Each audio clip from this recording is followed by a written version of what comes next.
Welcome to this class of Advanced Calculus for BSc second year students. I am Dr. Priya Solomon, Associate Professor in Department of Mathematics at Government Mira Girls College, Udaipur. आज का topic of discussion रहेगा envelopes. Envelopes पर discussion का ये हमारा third lecture है। इसमें हम फैमिली ऑफ कर्व्स ऐसी लेंगे जिसमें दो पैरामीटर्स इन्वॉल्व हो रहे हों और वो एक रिलेशन के थ्रू कनेक्टेड हों। ऐसी फैमिलीज का एनवेलप निकालने का मेथड हम आज के लेक्चर में देखेंगे। जब दो पैरामीटर्स आपको दे रखे हों कनेक्टेड बाय अ रिलेशन, तो बेसिकली हम एनवेलप्स निकालने के लिए दो तरह के मेथड्स यूज़ करते हैं। तो अब हम मेथड देखेंगे। अगर आपके पास फैमिली ऑफ कर्व्स इस तरह से दे रखी है, phi x y a b is equal to 0, यहाँ ए एंड बी पैरामीटर्स हैं which are connected by this relation psi a b is equal to 0। तो फर्स्ट मेथड में इन दोनों रिलेशंस को यूज़ करते हुए अगर हम एक पैरामीटर ए या बी में से कोई भी एक पैरामीटर हम एलिमिनेट कर सकें, तो एक पैरामीटर जब आपने एलिमिनेट कर दिया तो फैमिली में जो दो पैरामीटर्स थे उनकी जगह सिर्फ एक ही पैरामीटर रह जाएगा, और एक पैरामीटर वाली फैमिली ऑफ कर्व्स का एनवेलप निकालने का मेथड हमने फर्स्ट 2 लेक्चर्स में डिस्कस किया है। उन मेथड्स को यूज़ करते हुए अब आप एनवेलप निकाल पाएंगे। लेकिन हर केस में इन रिलेशंस को यूज़ करते हुए एक पैरामीटर को एलिमिनेट कर पाना इजी नहीं होता है।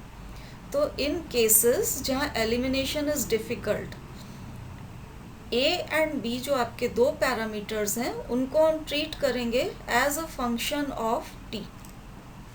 ए एंड बी को टी का फंक्शन मानते हुए हमें इन्हें डिफ्रेंशिएट करना पड़ेगा विथ रेस्पेक्ट टू टी।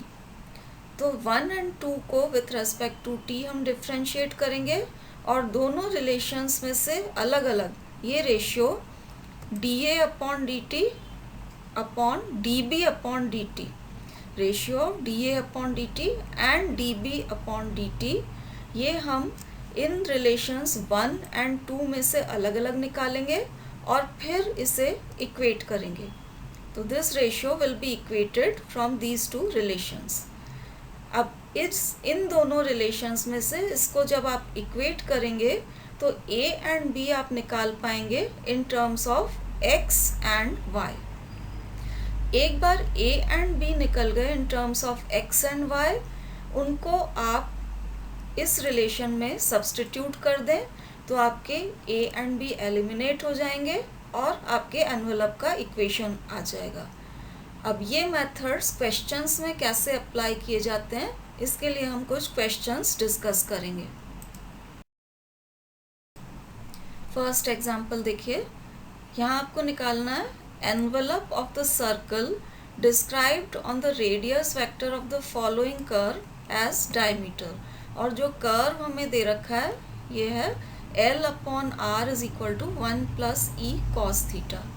अब ये जो कर्व आपको दिया है L upon R is equal to 1 plus e cos theta, ये स्टैंडर्ड इक्वेशन है इलिप्स का अगर पोल को फोकस पे लिया जाए।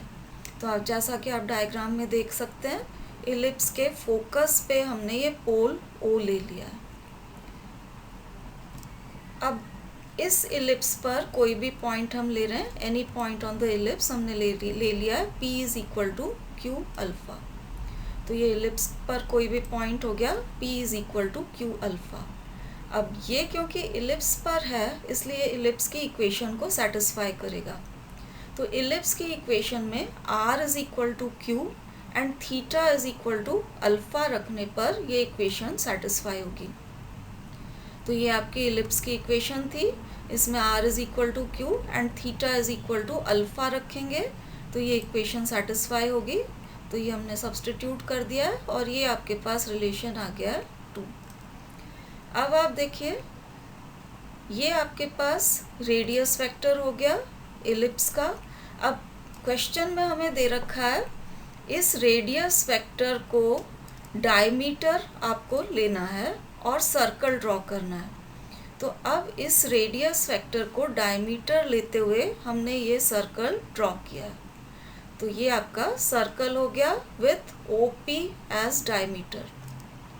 सर्कल पर कोई पॉइंट हम ले लेते हैं Q, जिसके polar coordinates R and theta ले रखे हैं। अब सर्कल की प्रॉपर्टी होती है कि आप डायमीटर कोई भी लें सर्कल का, वो सरकमफ्रेंस पे हमेशा 90 डिग्री का एंगल बनाएगा। तो ये वाला जो एंगल है, angle OQP, this will be equal to 90 degrees. तो एंगल OQP अपने पास आ गया 90 डिग्रीज के बराबर। अब आप देखिए ये पॉइंट क्योंकि R थीटा था, तो ये वाला पूरा एंगल QO जो इस इनिशियल लाइन के साथ बना रही है, ये एंगल आपका थीटा होगा, और OP लाइन इसके साथ जो एंगल बना रही है, ये नीचे वाला एंगल अल्फा होगा। इसलिए ये जो बीच वाला एंगल है QOP, ये हो जाएगा थीटा माइनस अल्फा। अब ये अपने पास राइट एंगल ट्राइंगल हो गया, ये 90 डिग्रीज का एंगल है और ये एंगल थीटा माइनस अल्फा है। तो हम कॉस थीटा माइनस अल्फा निकाल सकते हैं, वो होगा बेस अपॉन हाइपोटेन्यूज। तो इस केस में बेस है OQ and hypotenuse is OP। तो ये हमने कॉस थीटा माइनस अल्फा की वैल्यू निकाली है बेस अपॉन हाइपोटेन्यूज करके राइट एंगल ट्राइंगल से। अब ये जो लेंथ है OQ, आप यहाँ डायग्राम में देख सकते हैं, इसके पोलर कोऑर्डिनेट्स क्योंकि R थीटा ले रखे हैं, ये लेंथ R के बराबर होगी, और ये जो लेंथ है OP, इसके पोलर कोऑर्डिनेट्स Q अल्फा है, तो ये लेंथ आपकी Q के बराबर होगी। तो ये वैल्यू सब्स्टिट्यूट कर दिए, OQ की लेंथ R है और ये OP को इधर राइट हैंड साइड में ट्रांसफ़र कर दिया, ये Q के बराबर है। तो आपके पास रिलेशन आ गया R is equal to Q cos theta minus alpha. इसको हम 3 से रिप्रेजेंट कर रहे हैं। अब हम Q को एलिमिनेट करेंगे यूजिंग द रिलेशन 2।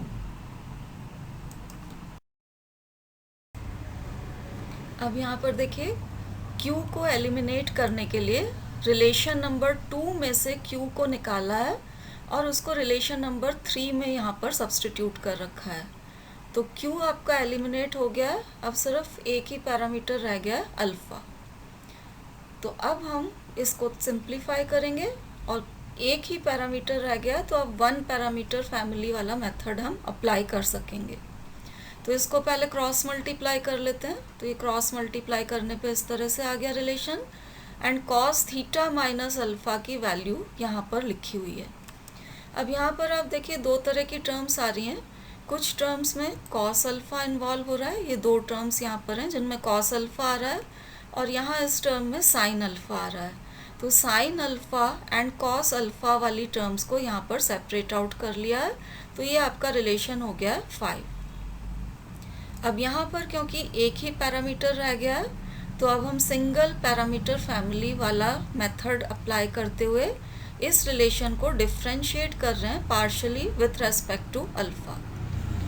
अब इसको पार्शियली डिफ्रेंशिएट करेंगे विथ रेस्पेक्ट टू अल्फ़ा, तो R एंड थीटा को कांस्टेंट की तरह आपको ट्रीट करना पड़ेगा।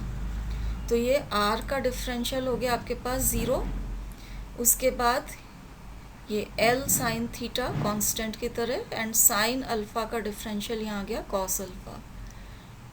इसके बाद ये पूरी चीज़ कांस्टेंट की तरह ट्रीट की जाएगी, और ये कॉस अल्फ़ा का डिफरेंशियल आ गया माइनस साइन अल्फ़ा। ये रिलेशन हो गया आपके पास 6। अब 5 एंड 6 में से हमें अल्फ़ा को एलिमिनेट करना पड़ेगा।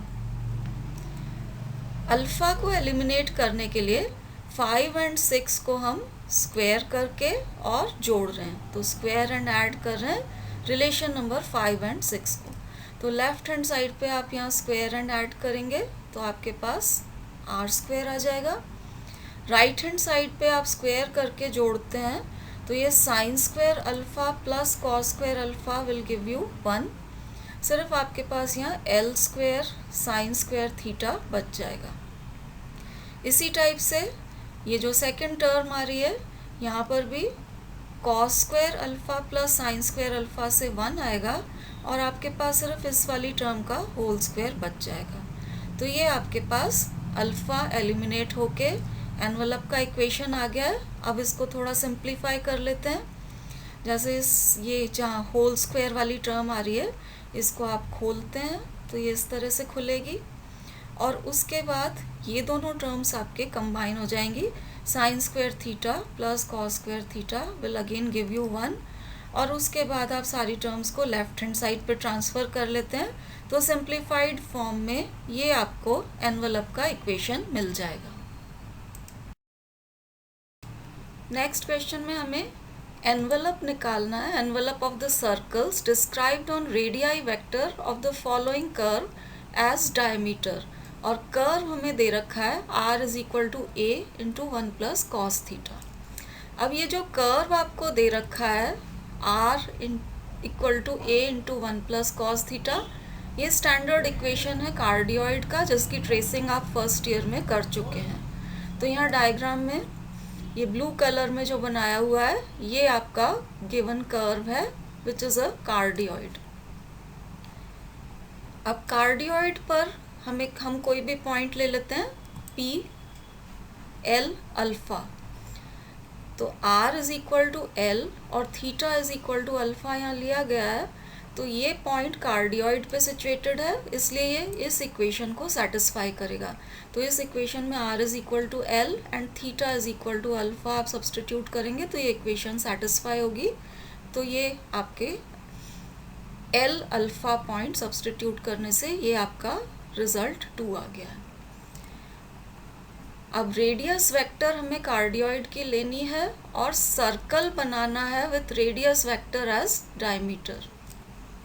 तो ये देखिए P पॉइंट हमने कार्डियोइड पे लिया था, इसको O से ज्वाइन करेंगे तो ये रेडियस वेक्टर होगा, और रेडियस वेक्टर को डायमीटर मानते हुए हमने ये सर्कल ड्रॉ किया है। अब इस सर्कल पे कोई पॉइंट लिया हुआ है R थीटा। सर्कल पे क्योंकि हमने सरकमफ्रेंस पे पॉइंट R थीटा लिया है, तो सर्कल की प्रॉपर्टी होती है कि आप सर्कल का कोई भी डायमीटर लें तो सरकमफ्रेंस पे 90 डिग्री का एंगल सबटेंड करता है। तो ये वाला जो एंगल है OQP, this will be equal to 90 degree. तो अगर सर्कल पे कोई भी पॉइंट Q R थीटा है, angle OQP will be equal to 90 degrees. उसके अलावा आप देखिए ये Q पॉइंट के पोलर कोऑर्डिनेट्स R थीटा थे, तो ये जो पूरा एंगल है ये थीटा होगा। इस पॉइंट के कोऑर्डिनेट्स L अल्फ़ा थे, तो ये नीचे वाला एंगल अल्फ़ा होगा। तो ये बीच वाला एंगल जो है POQ, ये एंगल हो जाएगा आपका थीटा माइनस अल्फ़ा। तो ये एंगल थीटा माइनस अल्फ़ा हो गया। अब ये थीटा माइनस अल्फ़ा है, दिस इज़ 90 डिग्रीज। तो इस राइट एंगल ट्राइंगल में हम कॉस थीटा माइनस अल्फ़ा निकाल सकते हैं, वो हो जाएगा बेस अपॉन हाइपोटेन्यूज।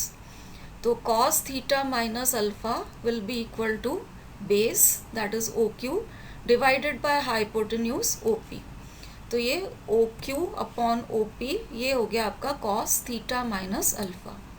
अब OQ जो लेंथ है R के बराबर है, OP लेंथ L के बराबर है, तो इसको आप यहाँ क्रॉस मल्टीप्लाई कर देंगे तो R आ जाएगा L cos theta minus alpha, इसको हम 3 कह रहे हैं, और ये हो जाएगी आपकी इक्वेशन ऑफ द सर्कल। तो इक्वेशन ऑफ द सर्कल हो गई R is equal to L cos theta minus alpha. तो ये ऐसे सर्कल का इक्वेशन आया है जो कार्डियोइड की रेडियस वेक्टर को डायमीटर मान के खींचा हुआ है। अब यहाँ पर आप देखिए ये इक्वेशन ऑफ सर्कल जो आया है, इसका हमें एनवलप निकालना है। अभी यहाँ पर 2 पैरामीटर्स इन्वॉल्व हैं, पहला L और दूसरा अल्फ़ा।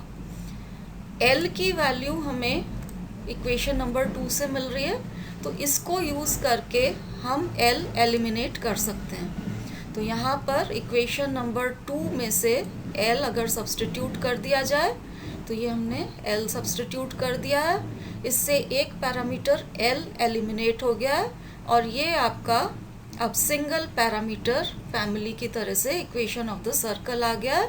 पैरामीटर अब यहाँ पर अल्फ़ा है।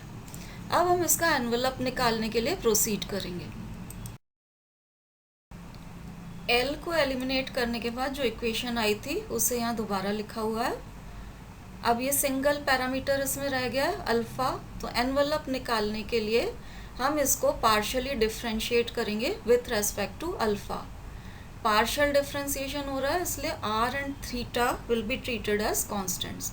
तो ये आर का डिफरेंशियल 0 हो गया, उसके बाद ए कांस्टेंट है और इसको इस प्रोडक्ट को हम डिफ्रेंशिएट कर रहे हैं विथ रेस्पेक्ट टू अल्फ़ा।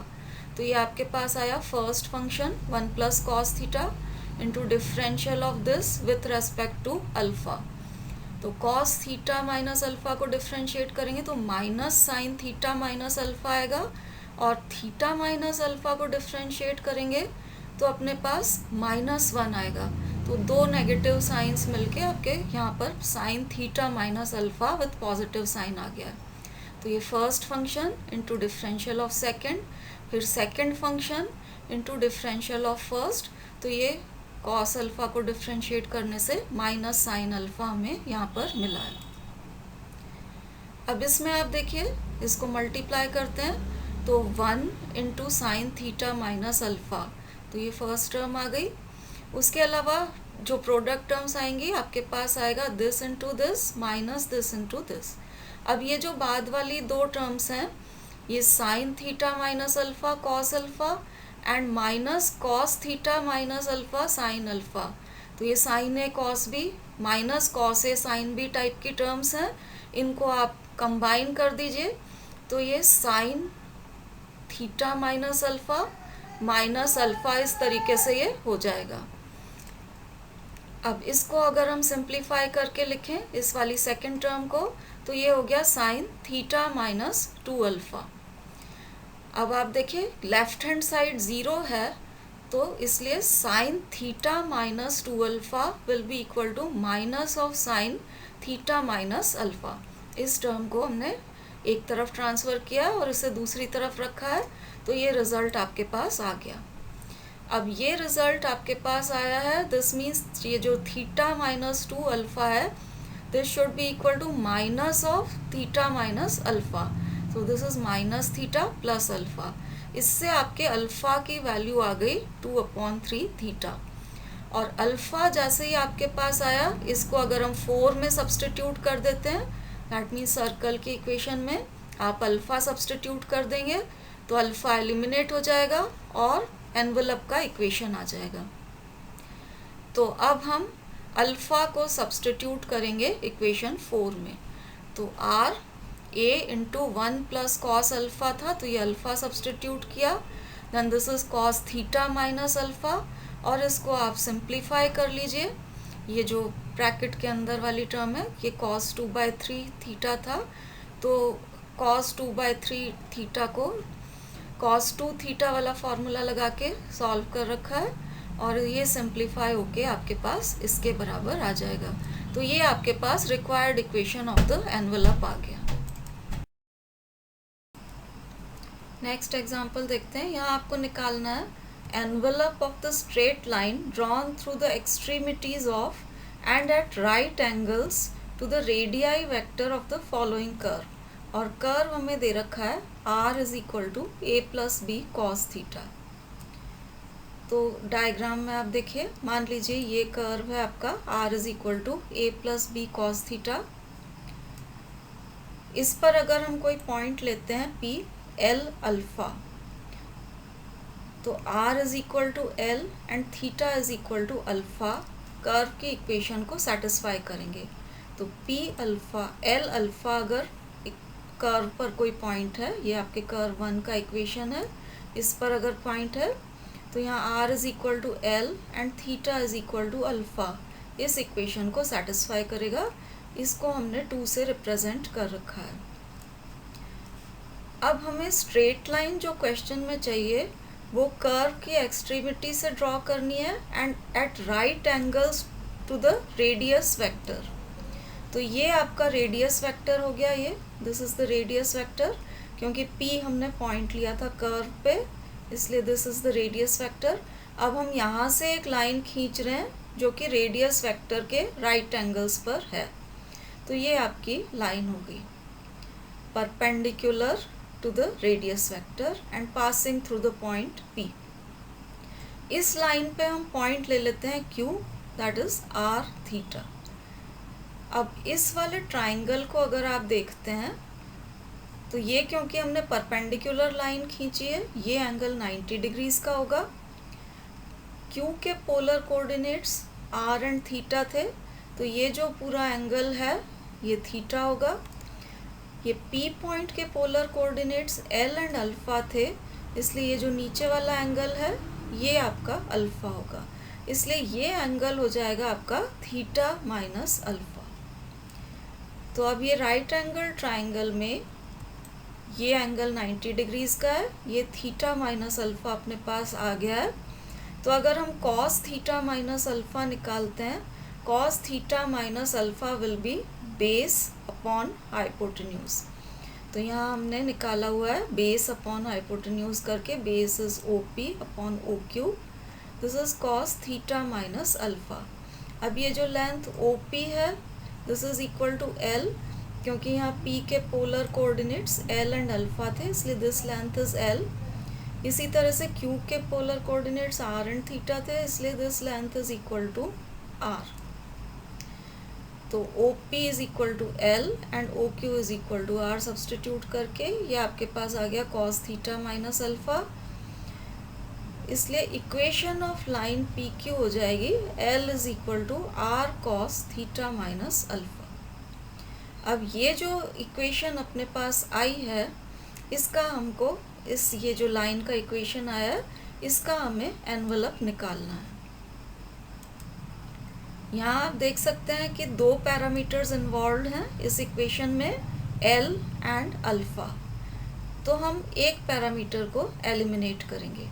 यहाँ इक्वेशन नंबर 2 में आपके पास L की वैल्यू अवेलेबल है, इसको हम सब्सटीट्यूट कर देते हैं यहाँ पे, तो आपका L एलिमिनेट हो जाएगा और ये आपकी इक्वेशन इस फॉर्म में आ जाएगी. इसको हम 3 कह रहे हैं. अब इसमें हम थोड़ा सिंप्लीफिकेशन कर रहे हैं. कॉस थीटा माइनस अल्फ़ा को आप इस तरह से लिख सकते हैं और ये b कॉस अल्फ़ा को राइट हैंड साइड पे ट्रांसफ़र कर दिया है. उसके बाद कॉस अल्फ़ा की दो टर्म्स जो आ रही हैं, पहली ये और दूसरी ये, इन दोनों को एक साथ लिया हुआ है, तो ये कॉस अल्फ़ा वाली टर्म आ गई. और साइन अल्फ़ा एक ही जगह था, तो ये साइन अल्फ़ा वाली टर्म हमने अलग कर दी है. ये आपकी इक्वेशन आ गई है जिसको हम 4 से रिप्रेजेंट कर रहे हैं. अब ये रिप्रेजेंट कर रही है फैमिली ऑफ स्ट्रेट लाइन. सब इसमें एक ही पैरामीटर रह गया है अल्फ़ा. तो 1 पैरामीटर फैमिली के लिए जो मेथड हम यूज़ करते थे उसको यूज़ करते हुए अब हम एनवलप निकालेंगे. अब इसको हम डिफ्रेंशिएट कर रहे हैं partially with respect to alpha. a constant है, a का डिफरेंशियल 0 रहेगा. कॉस अल्फ़ा को डिफ्रेंशिएट किया तो this is minus sine alpha. और क्योंकि ये पार्शियल डिफ्रेंशिएशन हो रहा है, थीटा एंड r भी कांस्टेंट की तरह से ट्रीट किए जाएंगे, तो ये पूरी ब्रैकेट वाली क्वांटिटी कांस्टेंट की तरह यहाँ पर हमने लिख दी है. अब r साइन थीटा पूरा कांस्टेंट एंड साइन अल्फ़ा को डिफ्रेंशिएट करके ये कॉस अल्फ़ा अपने पास आ गया है. अब इन दोनों इक्वेशंस में से अल्फ़ा को हमें एलिमिनेट करना है. उसके लिए हम दोनों को स्क्वायर करके जोड़ेंगे. तो स्क्वायर एंड ऐड कर रहे हैं इक्वेशंस 4 एंड 5 को. तो लेफ्ट हैंड साइड में आप स्क्वायर करके जोड़ेंगे तो a square plus 0 square will give you a square. यहाँ पर इन दोनों टर्म्स में r cos theta minus b common है. Cos square alpha plus sine square alpha will give you 1. तो अपने पास r cos theta minus b का होल स्क्वायर आ गया. इसी तरीके से ये जो सेकंड वाली टर्म है दोनों में sign square alpha plus cos square alpha will give you 1 और इसका स्क्वायर हमने यहाँ पर लिख दिया है. तो ये आपके पास अल्फ़ा एलिमिनेट होके एनवलप का इक्वेशन आ गया है. अब इसे थोड़ा सिंप्लीफाइड फॉर्म में हम पुट अप करेंगे. तो ये जो होल स्क्वायर वाली टर्म है इसे खोला हुआ है, ये 3 टर्म्स आपके पास आई. उसके बाद ये r square sine square theta and r square cos square theta को आप कंबाइन कर दीजिए. तो sign square theta plus cos square theta combine होके 1 आ जाएगा. सिंपली r स्क्वायर रह जाएगा और ये ए स्क्वायर को भी ए की तरफ ट्रांसफ़र कर लिया है, तो सिंप्लीफाइड फॉर्म में ये अपने पास आ गया है एनवेलप का इक्वेशन। अगले क्वेश्चन में हमें निकालना है एनवेलप ऑफ द सर्कल जिसका सेंटर सिचुएटेड है रेक्टेंगुलर हाइपरबोला पे। रेक्टेंगुलर हाइपरबोला का इक्वेशन हमें दे रखा है x square minus y square is equal to a square. तो सर्कल का सेंटर इस पे सिचुएटेड है एंड सर्कल जो है it passes through the origin. तो ऐसा अगर सर्कल है जिसका सेंटर रेक्टेंगुलर हाइपरबोला पे है और जो ओरिजिन से गुजर रहा है, हमें प्रूव करना है कि ऐसे सर्कल्स की फैमिली का जो एनवेलप है दैट इज़ द लेमनिस्केट, जिसका इक्वेशन हमें प्रूव करना है कि एनवेलप जब आप निकालेंगे तो envelope is given by this equation. तो सबसे पहली बात आप देखें कि यहाँ हमें दे रखा है कि centre of the circle is situated on this rectangular hyperbola. अब इस रेक्टेंगुलर हाइपरबोला पे कोई भी पॉइंट इस तरह से लिया जा सकता है x is equal to a sec alpha and y is equal to a tangent alpha. आप x square minus y square करेंगे तो ए स्क्वायर कॉमन निकलेगा, sec square alpha minus tangent square alpha will be equal to 1 और ये right hand side आपके पास ए square आ जाएगी। इसलिए centre क्योंकि इस पे सिचुएटेड है, सेंटर के कोऑर्डिनेट्स इस फॉर्म में लिए जा सकते हैं क्योंकि ये कोऑर्डिनेट्स हमेशा इस इक्वेशन को सेटिस्फाई करेंगे। अब सर्कल का सेंटर अगर इसके बराबर है तो सर्कल के इक्वेशन को हम इस फॉर्म में लिख सकते हैं। अगर सेंटर x1 y1 होता है तो सर्कल का equation x minus x1 square plus y minus y1 square is equal to r square. तो ये हमने इक्वेशन ऑफ द सर्कल लिख दिया, इसको 1 कह रहे हैं। अगली कंडीशन जो हमें क्वेश्चन में दे रखी है कि जो आपका सर्कल है ये ओरिजिन से गुजरता है, तो circle passes through the origin 0 0, इसलिए x is equal to 0 and y is equal to 0 इस सर्कल की इक्वेशन को हमेशा सेटिस्फाई करेंगे। तो यहाँ अगर x इज इक्वल टू 0 और y is equal to 0 substitute कर दिया जाए तो आपके पास लेफ्ट हैंड साइड में a square sec square alpha plus tangent square alpha बच जाएगा and this will be equal to are square. तो ये हमारे पास आर स्क्वायर की वैल्यू आ गई। आर स्क्वायर की वैल्यू हम यहाँ सब्सटीट्यूट करेंगे तो आपको सर्कल का इक्वेशन इस तरह से मिल गया। लेफ्ट हैंड साइड 1 की हमने एज सच रखी है, राइट हैंड साइड में ये हमने सब्सटीट्यूट कर दिए आर स्क्वायर की वैल्यू। तो ये आपका फैमिली ऑफ सर्कल्स का इक्वेशन आ गया है। अब क्योंकि हमें एनवेलप का जो इक्वेशन निकाल के प्रूव करना है, पोलर फॉर्म में प्रूव करना है, अभी ये हमारा जो सर्कल का जो इक्वेशन आया है ये कार्टेशियन फॉर्म में क्योंकि यहाँ x एंड y आ रहे हैं। एनवेलप का इक्वेशन क्योंकि पोलर फॉर्म में निकाला जाना है तो इस इक्वेशन को हम पोलर फॉर्म में पहले चेंज करेंगे। उसके लिए x को r cos theta and y is equal to r sin theta हम पुट करेंगे इस इक्वेशन में, उससे हमें मिलेगा सर्कल का इक्वेशन पोलर फॉर्म में। तो ये सर्कल का इक्वेशन अपने पास ऑलरेडी था, इसको पोलर में चेंज करने के लिए x को r cos थीटा पुट किया हुआ है यहाँ पर और y is equal to r sin theta यहाँ पुट किया हुआ है। आर स्क्वायर की जो वैल्यू हमने निकाली थी उसको यहाँ पर सब्सटीट्यूट किया हुआ है। तो ये आपकी इक्वेशन हो गई पोलर फॉर्म में। इसको आप सिंप्लीफाई करेंगे, यहाँ होल स्क्वायर आ रहा है फर्स्ट 2 टर्म्स में तो इनको स्क्वायर करके ऐड करते हैं। तो ये R square cos square alpha added to are square sine square alpha will give you R square. उसके बाद प्रोडक्ट टर्म आएगी 2ar cos theta sec alpha, तो 2ar cos theta sec alpha और इसमें से आपके पास प्रोडक्ट टर्म आएगी minus 2ar sine theta tangent alpha, तो 2ar दोनों में से कॉमन निकाला हुआ है और ये आपके पास साइन थीटा टेंजेंट अल्फ़ा आ रहा है। इसके स्क्वायर से ए स्क्वायर सेक स्क्वायर अल्फ़ा और यहाँ से ए स्क्वायर टेंजेंट स्क्वायर अल्फ़ा जो आएगा ये राइट हैंड साइड पे वाली टर्म से कैंसिल हो रहा है, तो ये कैंसिल होके राइट हैंड साइड पे 0 अपने पास रह जाएगा। अब नेक्स्ट स्टेप में ये ब्रैकेट के अंदर वाली क्वांटिटी को सिंप्लीफाई किया हुआ है सेक अल्फ़ा को 1 अपॉन कॉस अल्फ़ा और टेंजेंट अल्फ़ा को sine alpha upon cos alpha हमने लिखा है। उसके बाद आप कॉस अल्फ़ा एलसीएम हो जाएगा एंड इन टर्म्स को आप सिंप्लीफाई करेंगे तो ये सिंप्लीफाई होके आपके इस फॉर्म में आ जाएगा। इसमें से आर स्क्वायर कॉस अल्फ़ा और ये -2 AR sine theta sine alpha, ये वाली जो टर्म थी इनको एक साथ रखा है क्योंकि सिर्फ इन्हीं में आपका पैरामीटर अल्फ़ा इन्वॉल्व हो रहा था।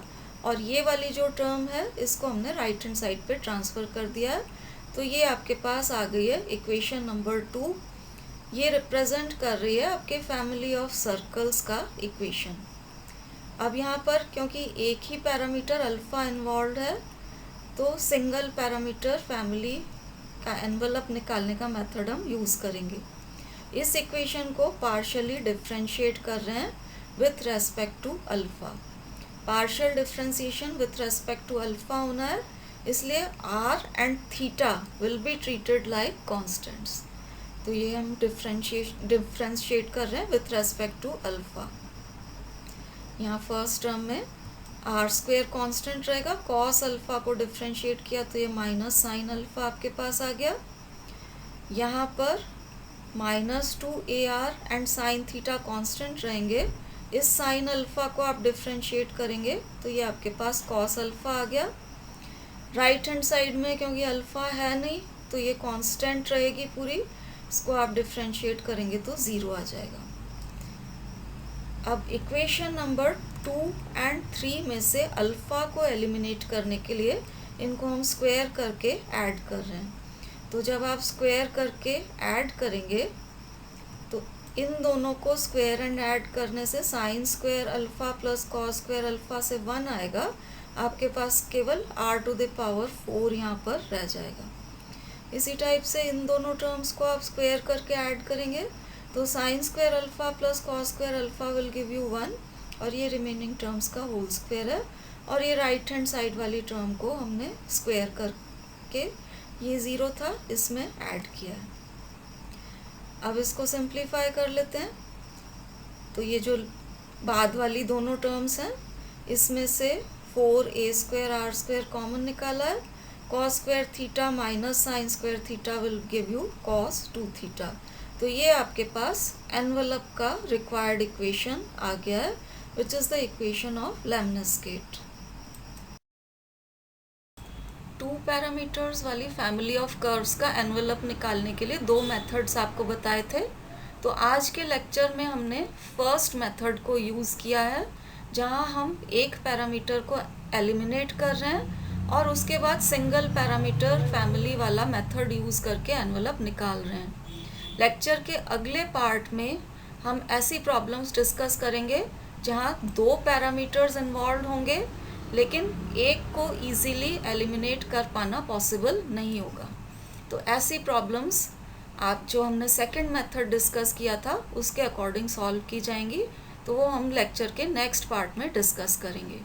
सो this is all for today. Thank you for watching.